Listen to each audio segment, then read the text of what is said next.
Dans cette vidéo, nous allons remplir ensemble une demande suite à la formation de comment créer une formulaire de connexion.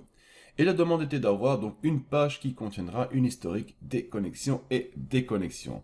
Donc, qu'est-ce qu'on va faire en gros? On va donc créer nouveau une page de connexion comme ici. Donc, on aura une connexion comme on l'a déjà vu. Il y aura donc un mot de passe et un utilisateur. Et en me connectant, on va donc voir les pages qui vont s'afficher selon l'utilisateur. Si c'est un administrateur, il va tout voir. Si c'est un utilisateur, il verra uniquement la page, celle-ci, donc la page in. Et une chose qu'on va donc ajouter, c'était la demande, c'était d'ajouter donc une page d'historique comme ceci, où ce qu'on peut donc voir les entrées, donc les logins, donc les connexions et les déconnexions. Ici, on a donc un aperçu de la personne qui s'est connectée, à quel moment elle s'est connectée, donc la date et l'heure, et aussi quand elle s'est déconnectée, à quel moment elle s'est déconnectée. Voilà ce qu'on va donc réaliser ensemble. Donc si je viens ici, donc on voit, on est ici, à 8h51, je me suis connecté, je vais me déconnecter, je vais me reconnecter bien sûr, je vais faire Daniel, 3, 4, 5, 6, entrée. On va dans log et on voit que voilà, je me suis déconnecté à 8h52 et je me suis reconnecté à 8h52 et 29 secondes. Donc on a une traçabilité des connexions. Je vais utiliser avec un autre utilisateur, je vais voir ce que c'est, Bob, donc c'était 2 x 5, je vais déconnecter, je vais mettre Bob ici, je fais 5, 5, 5, je fais... Et on obtient donc ici Bob qui s'est connecté à... Mais on n'a pas accès aux autres pages. Donc pour ça, on va devoir logout. On se retrouve nouveau à la page d'accueil. Et ici, je vais donc faire afficher nouveau l'administrateur qui va se connecter. Voilà. Je fais login. On a l'administrateur qui s'est connecté. On va dans log. Et désormais, on peut voir que Bob s'est connecté à 8h52. S'est déconnecté à 8h53. Et puis, c'est l'administrateur qui s'est nouveau reconnecté à 8h53. Je suis Daniel Tutoriel. Allez, c'est parti.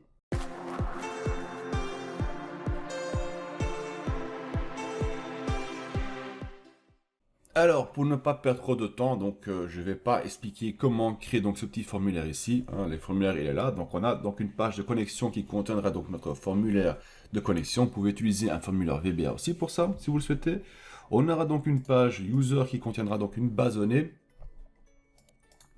avec tous nos utilisateurs dedans, donc et nos administrateurs. Donc ici, on a comme administrateur Daniel avec ce mot de passe et on a Bob avec ce mot de passe. On peut masquer cela en mettant une mise en forme. Dans ça, je vous laisse faire. Ça semble pour montrer l'exemple, ce qu'on peut faire avec.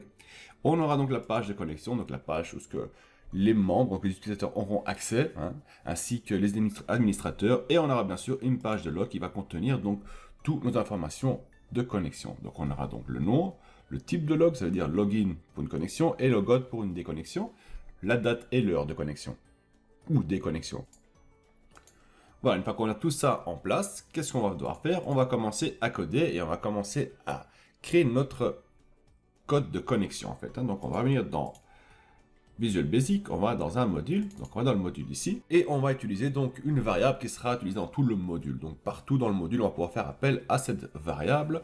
Donc comment est-ce qu'on va faire ça? On va venir ici, je fais donc un public user login as string, voilà. Donc ça sera donc une variable publique pour tout le module ici. Je vais venir faire un sub login, donc on va créer une page de connexion, et on va dire que dim x as range, car on va utiliser une for each, donc une loop for each pour aller rechercher si l'utilisateur existe ou non. Pour cela, avant que j'oublie, on vient dans user ici, on va prendre ceci et on va donc le nommer user.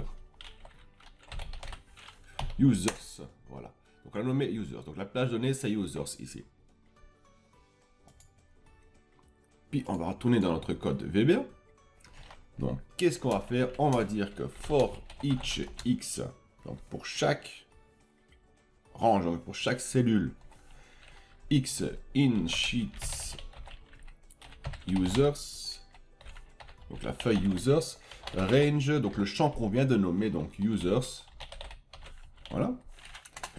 Qu'est-ce qu'on va faire? On va faire que if x, donc si la plage, donc si le nom, ça veut dire qu'on va venir ici, on va sur le premier, et on va dire si Daniel est égal à user, et on va aussi contrôler que si le mot de passe de Daniel est égal au password qui se trouve ici dans la cellule, eh bien alors ça veut dire qu'il est connecté, c'est-à-dire que cette connexion existe. Puis, on va regarder si c'est un administrateur ou un utilisateur. Si c'est un administrateur, on va faire afficher donc toutes les pages. Si c'est un utilisateur, on va seulement faire afficher les pages qu'on veut que l'utilisateur ait accès. Donc, dans notre cas, la page in qui se trouve ici. Et donc, on va faire if x est égal à range. D'abord, on va vérifier donc range G9. Donc, c'est où ce qu'on va donc l'utilisateur va placer donc son username. And x.offset, on va décaler, donc on va vérifier donc le nom, une cellule vers la droite, donc on va faire 0,1 est égal à range G11. Donc là, l'utilisateur va placer son mot de passe. Then, alors qu'est-ce qu'on va faire? On va dire que user login, donc la variable qu'on a créée ici au-dessus, d'ailleurs je vais mettre en majuscule, comme ça on le voit, si on fait des bêtises, on va voir, il devient majuscule aussi, donc user login est égal à x, donc on va donner le nom, donc le nom de la plage, on va la placer dedans ici, c'est-à-dire qu'ici il y aurait Daniel ou Bob dedans, vu qu'on n'a que 2 utilisateurs. Voilà la première chose qu'on va faire. Maintenant, qu'est-ce qu'on va faire? On va d'abord finir le end if avant que j'oublie. Voilà, end if. Mais on reste dedans, dans la boucle encore. Donc, tant que la connexion est bonne, on va contrôler si c'est un administrateur ou si c'est un utilisateur. On avait dit, administrateur, on affiche toutes les pages. Utilisateur, on affiche uniquement la page in. Donc, on va faire que if x.offset, on va à nouveau décaler de 2 pour voir quel statut est cette personne. Donc on va venir ici, on commence là et on va décaler de 2, donc 1, 2, et on va contrôler si c'est un administrateur ou un utilisateur, un user. Donc on va retourner notre code et on va faire que est égal à admin. Attention, mettre identique la même chose. Donc ici il y a admin avec un A majuscule. Mettez dans votre code le admin aussi en A majuscule. Si vous mettez un admin avec un minuscule ici dedans, ça ne marchera pas. À moins que vous placez un texte au-dessus, donc une fonction qui va faire en sorte qu'on ne fait pas la différence entre un majuscule et un minuscule. Mais là, je ne vais pas le faire, je vais le garder comme ça. Alors, then, qu'est-ce qu'on va faire? Donc, si c'est vraiment un administrateur qui s'est connecté, qu'est-ce qu'on va faire? On va dire qu'avec la feuille, donc sheets users, .visible est égal à true. Donc la page users, on va la rendre visible. Et ça, on va le faire pour les autres pages aussi. Voilà.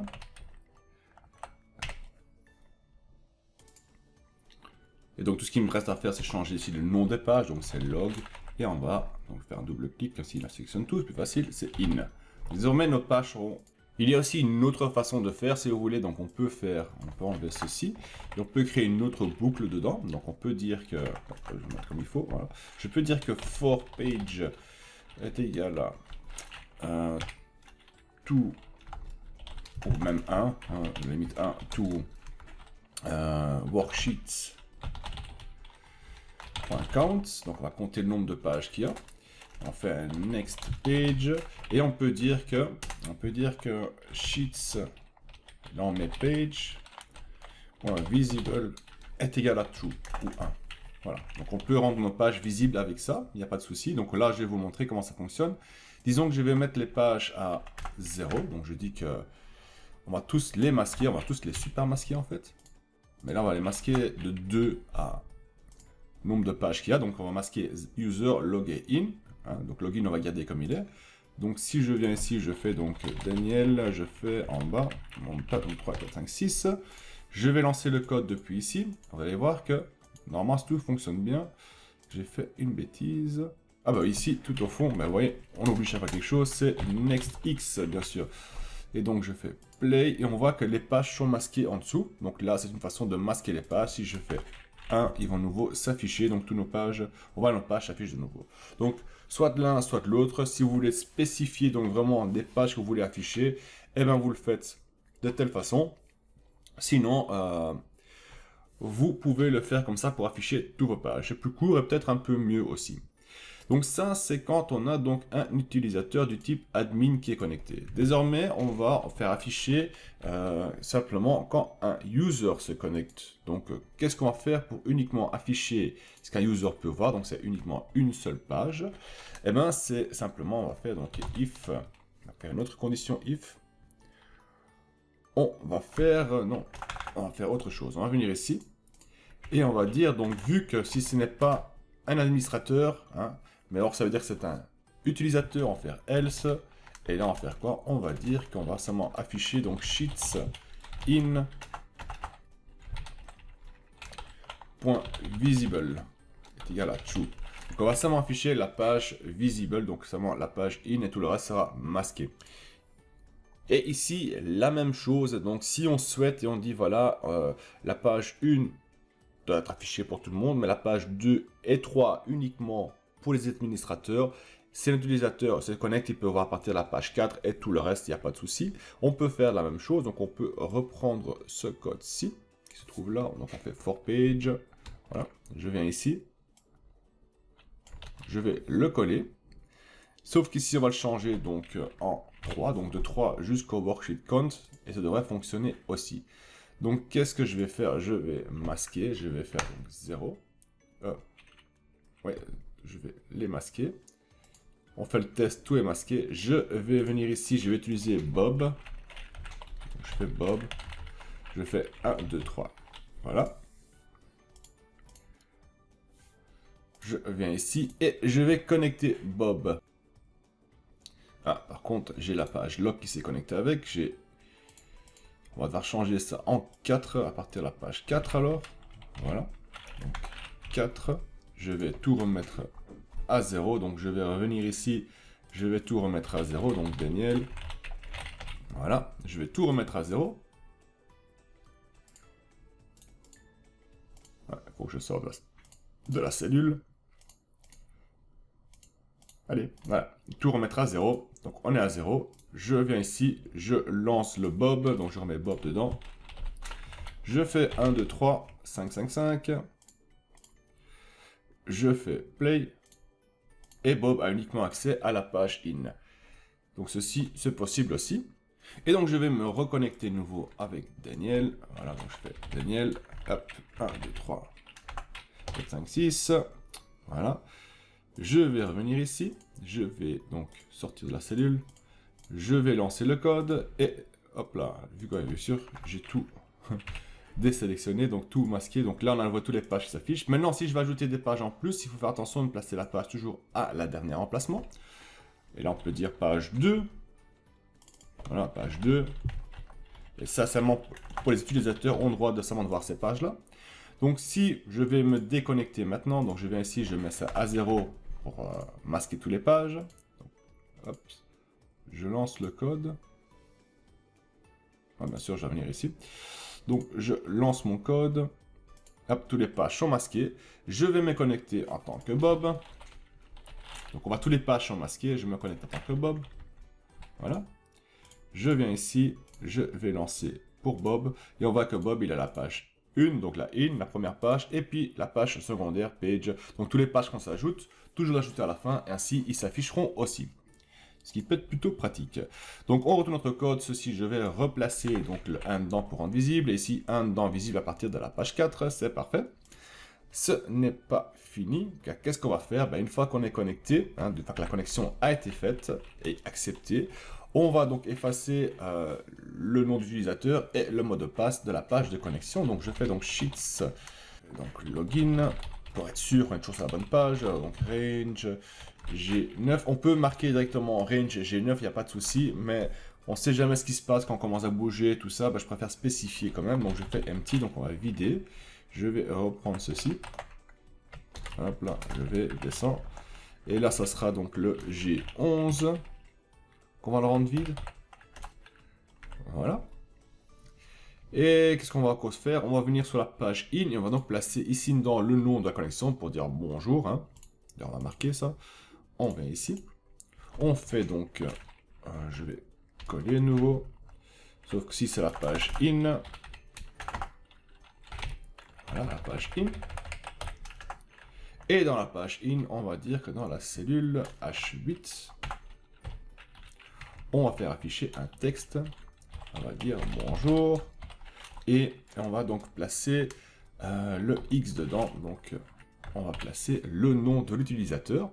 Et bien sûr, ce qu'on va faire aussi, une fois qu'on a fait ça, donc ça veut dire qu'un utilisateur a été trouvé, soit c'est un administrateur, soit c'est un utilisateur, eh bien on peut tout simplement quitter la boucle for, ça sert à rien, on a trouvé ce qu'on devait faire, on n'a plus besoin d'utiliser les ressources pour continuer dans la boucle, donc on sort de la boucle, et on fait le ntx. Voilà ce qu'on va faire, cela devrait fonctionner parfaitement. Donc là, ce que je vais faire, ben, c'est masquer de nouveau, donc je vais afficher masquer, je vais masquer, voilà. Je vais me connecter, on a donc bonjour Bob, qui s'affiche dans la page de connexion et on a donc ces pages qui s'affichent. Il ne reste plus qu'une chose à faire ici, donc c'est de placer donc la page, le code connexion au bouton ici. Donc je fais un clic droit sur le bouton, je fais affecter une macro qui est login. Et désormais, donc si je fais donc Daniel, je descends, je fais 1, 2, 3, 4, 5, 6, je fais login. On a donc tout qui s'affiche, user, apps et ainsi de suite. C'est parfait, c'est ce qu'on recherche à faire. Sauf le petit problème qu'il y a, c'est qu'en faisant ça, ben, on n'a pas l'historique pour l'instant. Comment est-ce qu'on va faire ça pour faire afficher le nom de l'utilisateur si c'est une connexion et le temps et l'heure de la connexion, ou la date et l'heure de la connexion plutôt. Comment est-ce qu'on va faire ça? Eh bien, on va reprendre notre code et on va créer plus bas dans notre code. Donc, je vais faire de la place. Hop là, et je vais ajouter donc une nouvelle méthode dedans qui va être simplement sub, qu'on va nommer log. Et log aura besoin donc de deux paramètres. On va mettre un paramètre user as string, donc on va mettre un paramètre user, ça veut dire qu'ici on va placer le nom de l'utilisateur, parce qu'on aura besoin de capturer le nom de l'utilisateur. On aura besoin d'un in out as string, qui va donc nous servir d'indiquer s'il s'agit d'une connexion ou une déconnexion, très important, pour pouvoir tracer qu'est-ce qu'on a fait. Et ce qui s'est passé, ben on va faire que if, la première chose, donc s'il n'y a pas de nom d'utilisateur, ben on ne fait rien du tout. Ça c'est clair. Donc s'il n'y a pas de nom d'utilisateur, on ne fait rien du tout. Donc si c'est pas vide, donc s'il y a un nom d'utilisateur, qu'est-ce qu'on va faire? On va dire que dim dl était aslong. Donc on va créer notre bon petit vieux code pour rechercher la dernière ligne dans un tableau. Et on va faire simplement donc if sheets.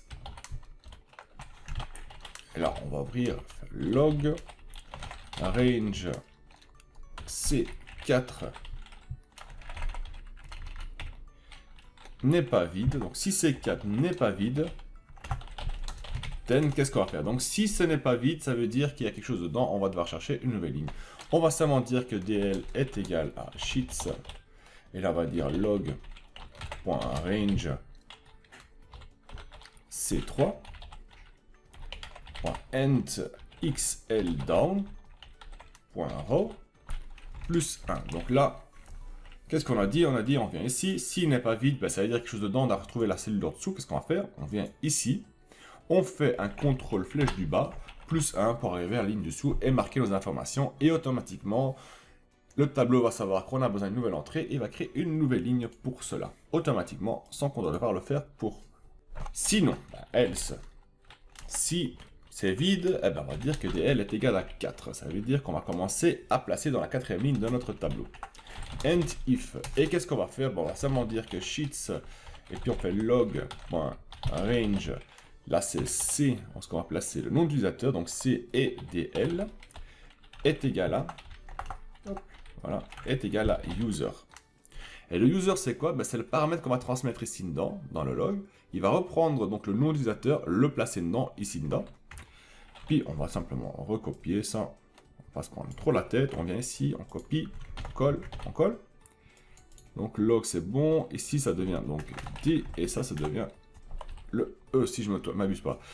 Alors ici user, là on va mettre le in out. Donc là ce qu'on va récupérer c'est ce qui trouve ici dedans. Donc ici on va placer c'est une connexion ou une déconnexion. Et now on va donc faire afficher l'heure. Donc la date et l'heure actuelle. Donc now voilà. Je fais donc un end if, voilà, end if, et notre code, il est prêt en fait. Et comment ça va fonctionner? On va retourner notre code de connexion, donc code de connexion ici. Donc si il y a un utilisateur et un mot de passe qui est correct, ça veut dire que la personne est un membre de notre fichier, donc ait accès aux données du fichier. Donc qu'est-ce qu'on va faire? On va simplement dire que on va faire appel à notre log qu'on vient de créer. Hein. On va dire que x.text, on va récupérer le texte du range ici. On peut même utiliser le user login si on veut. Et on va dire qu'on va placer donc le mot login dedans. voilà ce qu'on va faire. Donc désormais, chaque fois que je vais me connecter, automatiquement l'utilisateur va être repris ici dedans, être marqué login dedans et le temps et l'heure dedans. On va voir ça. Donc je viens ici et je vais me connecter en tant que... d'abord je vais tout masquer. Hop là comme ça. Je vais masquer. Et je vais me connecter en tant que Bob. Donc Bob, il vient, il se connecte Bob. Login. Login. Et on voit qu'il y a une erreur quelque part. Donc oui bien sûr, c'est Sheets. Voilà comme ceci. Donc je vais play. Et on voit que bonjour Bob, tout ça s'est bien passé. La page elle est là, c'est super. Désormais je vais me connecter avec Daniel. Donc Daniel. Voilà, on ne s'est pas encore se déconnecter, ça n'a pas encore programmé. Donc je fais login avec Daniel. On va user login page, donc tout c'est parfait. Et qu'est-ce qu'on a? On a donc le log et on peut voir que Bob s'est connecté. On a donc la date et l'heure. Daniel s'est connecté la date et l'heure. Si vous n'avez pas ce format-là, c'est pas un problème. Vous venez dans votre cellule ici, vous sélectionnez, vous faites un clic droit, vous allez dans format de cellule et vous allez personnaliser. Et là, vous allez donc créer en ceci. Donc JJ bar MMM bar AA pour l'année. Puis un espace, vous placez HH pour l'heure, double point MM pour les minutes, double point SS pour les secondes. Ainsi, vous aurez donc ce format-là qui va donc s'afficher. Il se trouve donc ici. Si vous ne trouvez pas, vous pouvez l'écrire vous-même et vous recevez donc le résultat suivant. Donc voilà ce qu'on a fait donc pour la connexion. Donc ceci fonctionne parfaitement. Désormais, donc on va travailler sur la déconnexion. Donc on va retourner notre code ici. Et on va donc créer un nouveau log. Donc je vais prendre plus de place de nouveau. Voilà. Et on va donc créer un sub logout. Donc c'est une déconnexion. Qu'est-ce qu'on va faire? On va dire que Sheets login. On va la sélectionner. Car on va masquer toutes les autres pages. On va faire appel au log user login.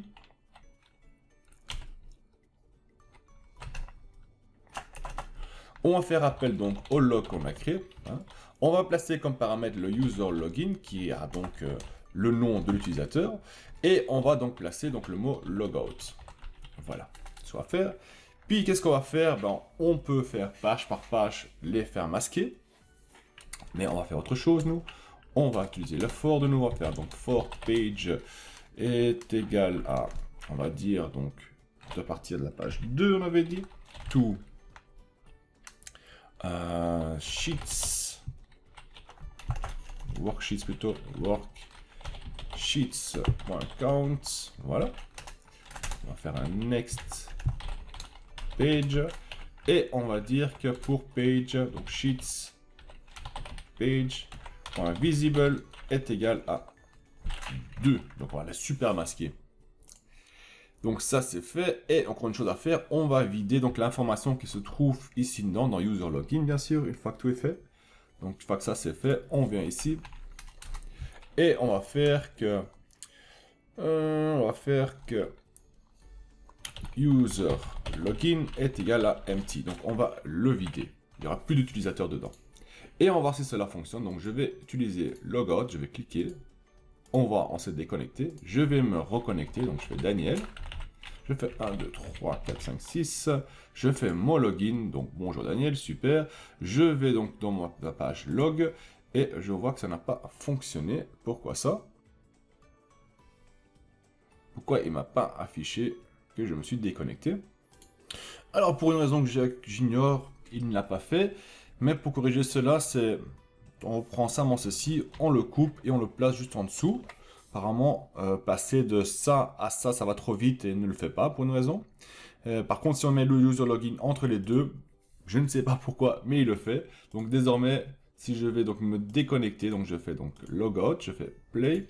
On voit qu'il se déconnecte. Je vais me connecter, donc je fais Daniel. Je fais donc hop, 1, 2, 3, 4, 5, 6. Je fais login. On vient dans log et on voit que désormais, il a déconnecté et reconnecté. Au-dessus aussi, on voit qu'il l'a fait. Mais donc comme ça, cela fonctionne. Donc si on met l'instruction entre donc l'appel et le for, il va faire en sorte que le login se passe. C'est ça la beauté de Microsoft VBA. Hein. Des fois ça marche, des fois ça ne marche pas. Là, j'ai aucune explication pourquoi cela n'a pas fonctionné quand on met le user login en dessous, vu qu'on fait identique la même chose, il n'y a rien de spécial, mais bon, soit. Et désormais, ce qu'on peut encore faire, on peut venir dans le this workbook ici, et on peut dire que au moment qu'on va fermer donc notre formulaire, donc je choisis l'instance close, il est ici. Voilà, donc avant de fermer, qu'est-ce qu'on va faire? Eh bien, on va dire que si le user login, donc si le nom dedans n'est pas vide, alors on va simplement faire appel à logout, notre fonction logout, on va faire appel, et on va faire this workbook.save. On va le terminer le end if, et voilà, donc ici ce qu'on a fait, on a seulement dit que si l'utilisateur était déjà connecté, donc si on n'est pas, ça se peut qu'on ouvre notre fichier, on est sur notre page login et on n'est pas un utilisateur et on part, donc on n'a rien enregistré. Par contre, c'est un utilisateur et on s'est connecté, on a accès à notre page et on quitte le programme. Et bien à ce moment-là, je veux aussi qu'on enregistre dans notre log qu'on a quitté le programme. Car quand on va ouvrir nouveau le programme, et ben on va devoir afficher la page d'accueil qui est vide, bien sûr. Et donc on revient ici dans notre code. Et avec ça, donc, on va faire en sorte que s'il y a eu un utilisateur qui était connecté, donc ce n'est pas vide, l'utilisateur était connecté, on fait appel à logout, tout simplement. Et on va sauvegarder notre fichier, ainsi quand on l'ouvre, on a donc l'accès, aussi on se peut voir, à une telle personne s'est connectée et s'est déconnectée en quittant le programme ou en se déconnectant tout seul. Le workbook open, très simple, on va faire que user login, on va faire en sorte qu'il n'y a personne dedans, ça c'est pour être sûr qu'il est vide. Et on va faire donc appel à logout. Ainsi, on est sûr qu'au moment qu'on va ouvrir notre fichier, qu'on n'a pas, par exemple, si je suis un utilisateur qui s'est connecté, j'ai sauvegardé, quelqu'un d'autre va l'ouvrir, vu qu'ils ne sont plus masqués ceux-là, on n'a pas demandé de les masquer à l'ouverture, et ils seront visibles pour tout le monde. Donc avec ce petit bout de code là, donc ici, ce qu'on va faire, on va donc vider le nom de l'utilisateur et on va décoller le logout, on va dire, on va tout enlever. Encore une chose qu'on peut faire, qu'on a oublié, plutôt que j'ai oublié de faire, c'est dans la page in, on a donc le bouton, on va donc ajouter la macro qui est la macro logout pour déconnecter. Donc désormais on a un bouton pour se déconnecter. On va se connecter avec Bob, donc Bob 555. Voilà, je fais le login. On a donc Bob qui s'affiche avec ces deux pages à laquelle il a accès. On va déconnecter Bob, on va connecter Daniel de nouveau. Donc là, on met à nouveau le mot de passe, je fais login. Daniel se connecte, voilà, donc toute notre page qui s'affiche. On va dans log et on peut voir que Bob s'est connecté à 9h32 et s'est déconnecté à 9h32 aussi. On voit qu'à 9h32, Daniel s'est connecté. Super, tout cela fonctionne très très bien. Voilà comment faire pour créer une page d'historique. Bien sûr, je l'ai gardé plutôt simple et basique, mais vous pouvez toujours l'optimaliser en ajoutant le temps total de connexion entre la connexion et la déconnexion. Si vous avez aussi des requêtes, n'hésitez pas de me le demander. Par contre, il risque d'y avoir toujours un délai de plusieurs semaines avant de voir votre demande en vidéo, car les demandes sont nombreuses. Voilà, j'espère que cette vidéo vous a plu et on se retrouve dans un prochain cours. Allez, c'est